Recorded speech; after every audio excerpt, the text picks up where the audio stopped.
It showed up, I would put it that way. The Russian connection to Epstein, some kind of link between him and the Kremlin, but let's take it step by step. The Epstein topic concerns almost everyone, both old and young educated people. And there are no stupid, smart, dark-skinned, fat people or even vegetarians. The elite, presidents, kings, billionaires, young girls, sometimes very young and pretty girls, easy girls who turn into prostitutes with the wave of a magic wand. At any age, from any background, from any family, from any layer of society. Personally, I believe that a girl at 14 is already mature enough to understand what she is doing. But to get into the society of the powerful, the completely unreachable, it's like another world of luxury, planes, yachts, expensive wines, and small gifts. And on top of that, when her friends are jealous and her parents don't seem to mind, even encourage it, as we already know. Like, what's the big deal? Sex. Yeah, it's everywhere. Everyone does it without any moral barriers at all. It's just an act. And then maybe some prince will marry someone, like Meghan, or a billionaire will divorce his wife, like Gates. If she made it, maybe I can make it too. Yeah, the door will open for me. But let's get back to our topic. The Russian connection of Epstein, or Epstein's ties to the Kremlin, to Putin. Call it whatever you want. This was a specific email. This is a 2018 email in which Jeffrey Epstein gives advice to Vladimir Putin about Donald Trump. Let's try to realize Epstein is giving Putin advice about whom? About Trump. He's offering information about Donald Trump to help the Russians organize what they were preparing, their actions against Trump. And the reason I said there's a certain dark humor involved is because think about Russiagate. Think about how many years we heard Democrats claim that Donald Trump was colluding with Vladimir Putin. Russia, Vladimir Putin is just the puppet master, and Donald Trump. Russia was campaigning, interfering in the 2016 election. That's why Donald Trump was elected instead of Hillary Clinton. How many years did we hear that Trump was a Russian agent? Constantly, angrily, from the mainstream media, from Democratic influencers, from elected Democratic officials. And yet the truth is that the interference itself, the interference and the collusion with Russia, came from Jeffrey Epstein himself. For now. Before I forget, after Epstein, there will be a wonderful story with Pipa. You'll laugh your head off. No, not with Pipa, with Pipochka. Never mind, you'll laugh so hard. Epstein, in correspondence with the Kremlin, is digging up dirt on Trump and advising Putin, well, the Federal Security Service, yes, on how to slander and take down Trump. This is 2018, the height of the persecution of Trump, the height of Russiagate, impeachment investigations, the press howling that Trump is a traitor, that he's Putin's puppet. Subtitle editor, impeachment investigations, puppet of impeachment howling, that he's a puppet.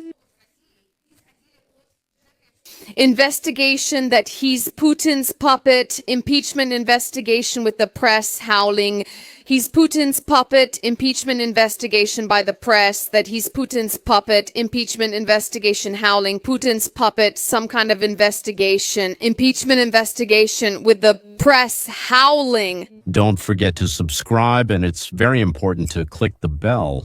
If you remember, I played you an interview with the investigator who said that after he reached out to the public for information about Epstein, he received one call. That call was from Donald Trump, who called and said that. I actually don't know much about the activities of that filthy creature, but everything I do know, I'm ready to tell you. Now you're not so surprised, are you? Why didn't the House Democrats want to make all this information public? Why did they want to selectively pick out certain letters that they thought could be used to smear Trump? They're basically making a false accusation against him. They are falsely accusing him of being connected to Jeffrey Epstein's crimes because of this very strange obsessive fixation Democrats have with trying to link Donald Trump to Epstein's crimes, even though there has never been, and there is no evidence that Donald Trump was involved in Jeffrey Epstein's crimes or even knew about them. Well, When you search Google about Epstein, whose photo comes up first? It's Trump and Epstein. When you type Clinton and Epstein, the first two stories are about Trump and his alleged connections with Epstein. But our wonderful, sweet, fluffy Bryn thank him for the truth and impartiality. you know, Michael Wolff, as it turned out, also advised Jeffrey Epstein on how to blackmail Trump. Yes, you heard that right. How to blackmail Trump in order to harm the Republicans. Michael is a journalist and writer. Again, a couple of days ago, I talked about him, about his biography. He writes books, and for years he has talked about his main quality, his impartiality. This person, who is supposed to be a biographer, is simply supposed to write about people, to write and talk about them in order to create their image. He is conspiring with Jeffrey Epstein about how to blackmail Trump. If we could show this on the screen, I think it's important. Here you go, here. Here, good. This is from Michael Wolff, and this was back in 2015 at the end of December. On December 15, Michael Wolff writes to Jeffrey Epstein and says, I heard that cable news network is going to ask Trump about his relationship with you tonight. He writes to Jeffrey Epstein, either on air or after the debate. Aren't you curious, first of all, how Michael Wolff found out that cable news network was going to ask Donald Trump during the debate? I thought those questions were completely confidential. So all the questions that were supposedly asked unexpectedly to the presidential candidates during the debates were actually discussed with the Democrats, and stories were made up to counter the Republicans' answers. We actually knew about this, but we thought only a small group was involved. Turns out no, it turns out a bunch of scoundrels and creatures are involved, all united by one goal: to destroy the foundations of our republic, our state, our morals, laws, and ethical rules. Jeffrey Epstein replied to Michael Wolff and said, if we could come up with an answer for him, what do you think it should be? Hypothetically coming up with an answer for Trump. Here's what Michael Wolff replied to Jeffrey Epstein. He said, let him ruin himself if he says he wasn't on the plane or in the house. This gives you publicity and political capital. That's blackmail. You can hang him in a way that potentially benefits you, or if it looks like he might win, you can save him, creating a debt. He might say, Jeffrey is a great guy, treated unfairly, and a victim of political correctness that Trump will overturn. To sum up, frankly speaking, Michael Wolff was preparing a response for Jeffrey Epstein. At that time, he was just the president, or was he a candidate then, Trump? This was during the campaign to try to harm President Trump and the Republican Party so that Jeffrey Epstein would have leverage for blackmail, leverage to pressure Donald Trump. This is the same Epstein who gave advice to Putin, well, I mean the KGB, because he advised on how to deal with Trump, how to outplay Trump, that is, America and us as well. Very patriotic, right? So, when we were writing the title for this episode, New Epstein Letters Reveal a Creepy Truth. What is this creepy truth? Well, the creepy truth isn't what the mainstream wants you to believe. It's not about Donald Trump. What? Did it turn out that he was connected to Jeffrey Epstein's crimes, or that he knew about them and did nothing? No new information has come out that would compromise him in any way.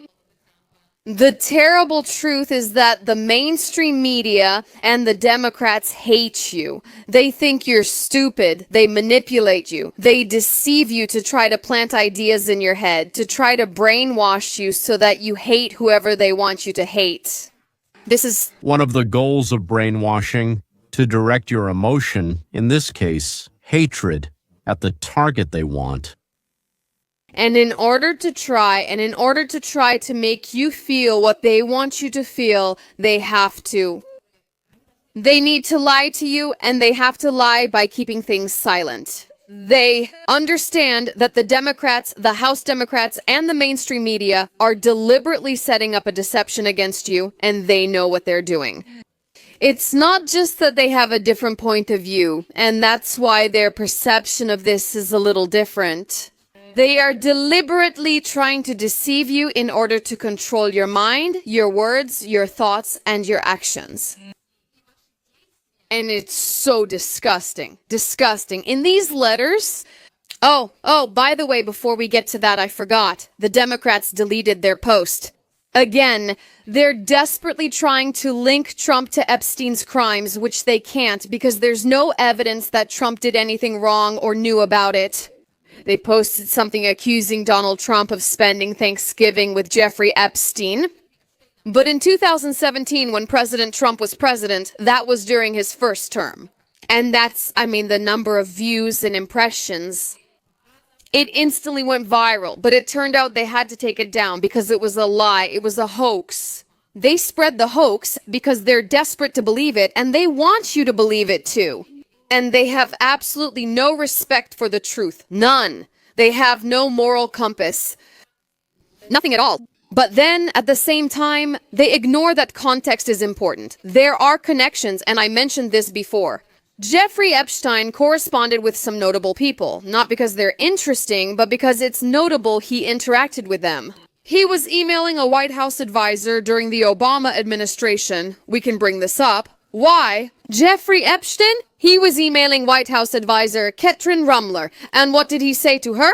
He says she should talk to the boss. Well, who's the boss? Her boss is Barack Obama, the president at that time. So Jeffrey Epstein is telling Obama's White House advisors, giving her instructions on what to say to the boss. However, the Democrats are absolutely not interested in investigating this case. There's something there. There's definitely something there. No.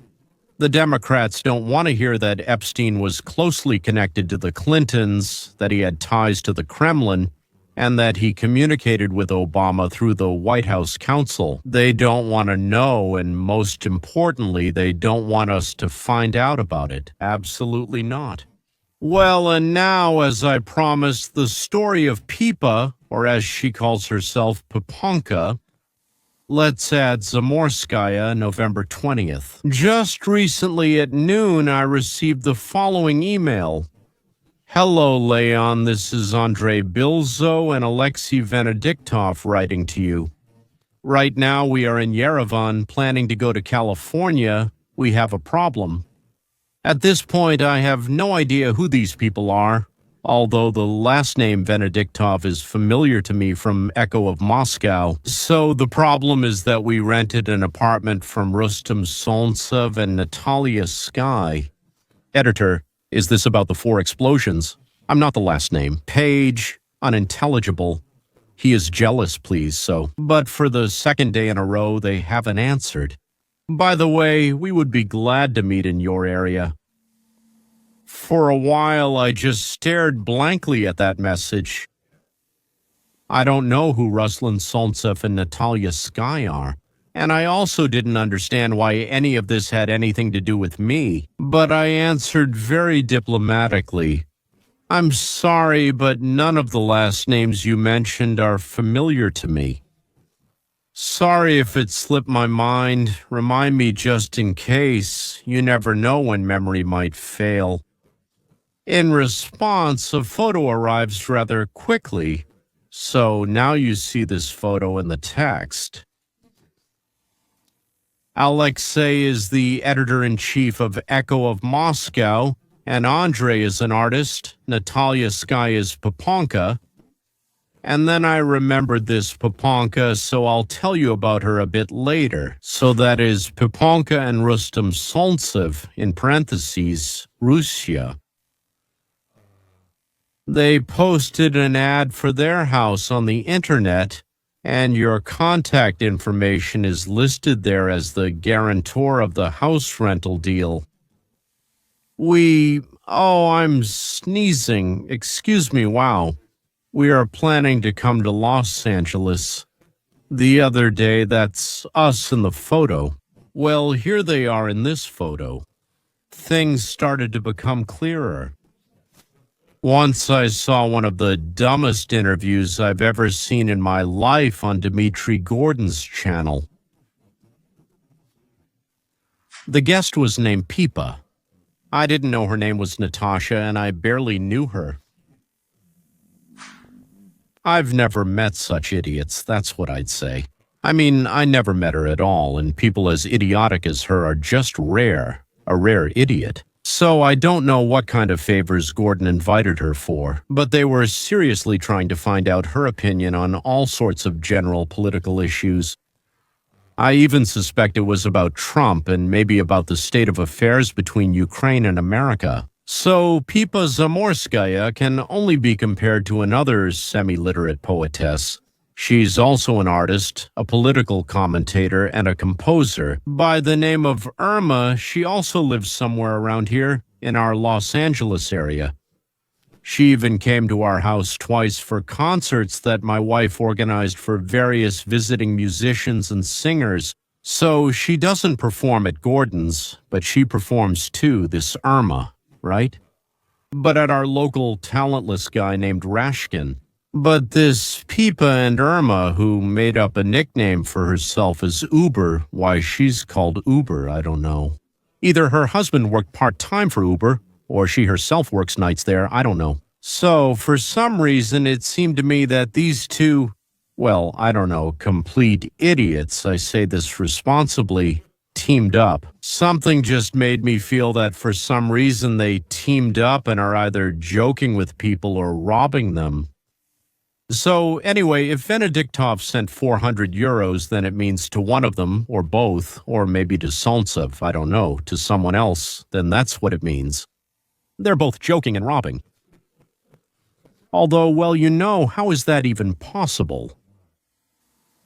Maybe it's not Venediktov, maybe A. Petrov or Vodkin, who knows?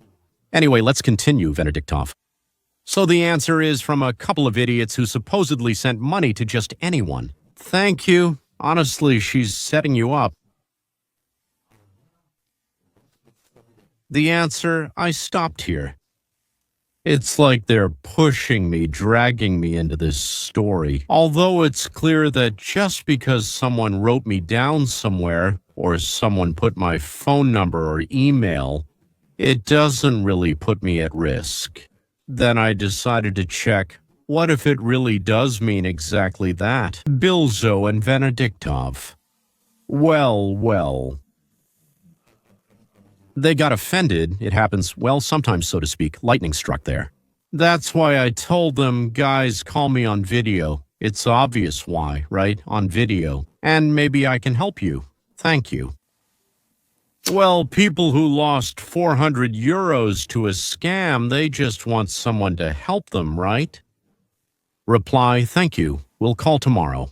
Okay, tomorrow morning instead of a call, a text, to be continued. I advise you to find them and talk to them.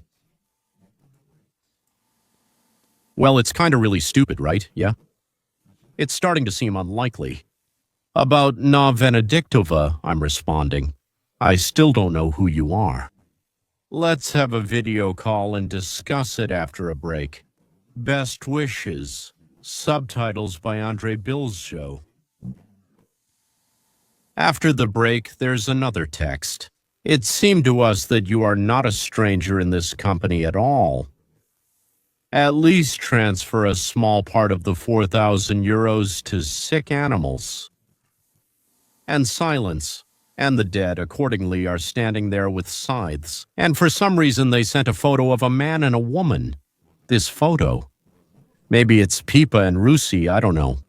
The editor-in-chief of Echo and the photographer, the artist, the photographer, didn't have time to disappear. How did Mikhail Parov with 2 F's at the end appear? I booked the text by email, I booked the apartment. It's not the second floor anymore, the apartment is with Natalia and Rustam. From December 20th to January 3rd, you are the guarantor, please confirm.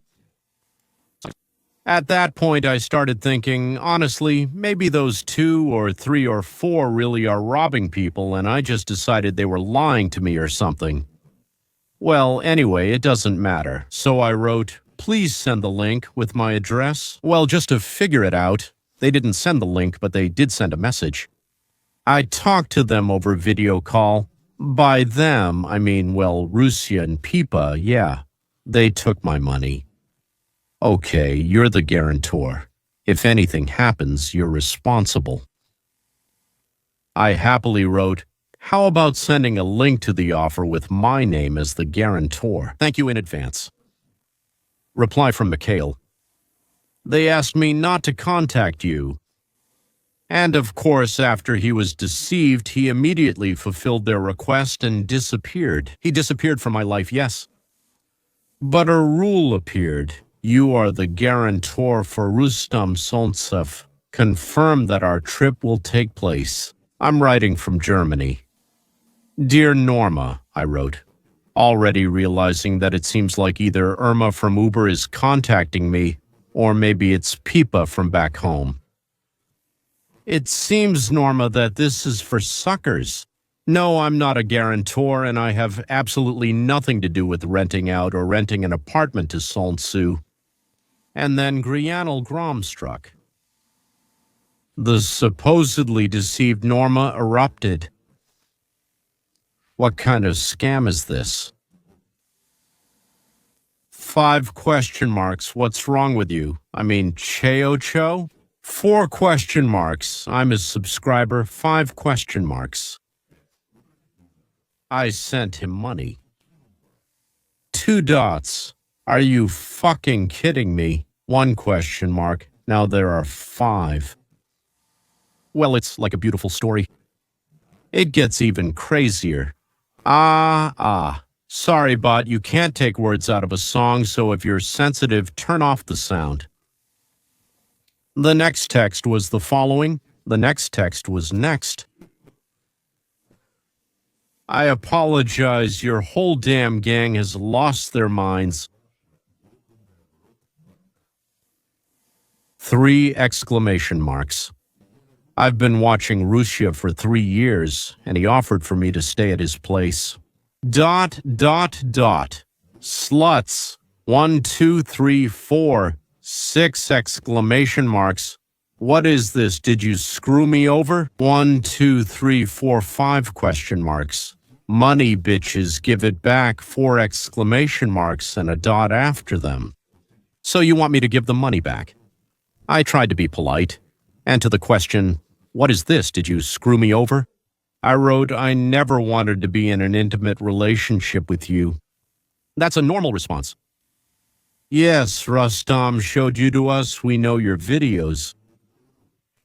Not something about the hunchback, but don't mess with the hunchback. I didn't quite get who the hunchback is. And then another message came almost instantly. Go to hell, asshole! Exclamation mark. I thought she meant to send that to someone else, but sent it to me by mistake. But it seemed to me that the asshole in this situation wasn't me, but rather her. I thought about it and wrote, got it. This is Pipa writing to me. I'll definitely talk about this on the show.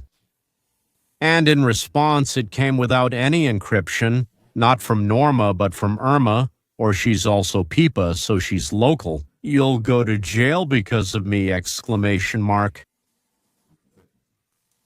I honestly thought that was it at this stage, but I was wrong. An hour later, a message arrived. I'm taking it to Rustam. A dog for mating with accommodation. Once again. I'm taking the dog to Rustam for mating with accommodation. He's taking it to Rustam. And it even says further that Rustam told you about me. My name is Nathan Shilov. The money was transferred, period. We've stopped here so far. Here's what you think. So Rustam Solntsev, Ruza, yes, Pipa, also known as Natasha Sky and Rashkina, the one behind Uber. They really do find suckers. Tim transfers the money, after which well-known political analysts disappear from the internet. Or did they just decide to scare me? Maybe, yes. It's like, although why should I have been scared? I don't get it. In any case, if they really are catching idiots, then this information needs to be spread. That's what I thought, so that people wouldn't act like idiots. Well, not completely unafraid, yeah. And they should know that at some point, somewhere, if it says that Ivan Podubny guarantees it, then use your brain to understand that it's nonsense. And if you don't get it, then that's what you deserve. Learning costs money. And consider that Natasha Pipitz and Russia, oh Lord, Russia, well, that Ruslan, yes, the red or yellow sun, gave you a cheap lesson. 4,000 for Venediktov isn't much to him. It's a cheap brain management lesson. In America, they say a fool and his money are soon parted, and probably the folk proverb is right. Don't forget to subscribe, click the bell, and most importantly, share this video with everyone you know. Once again, with everyone you know. That's all for now. Goodbye, see you next time, Redactor.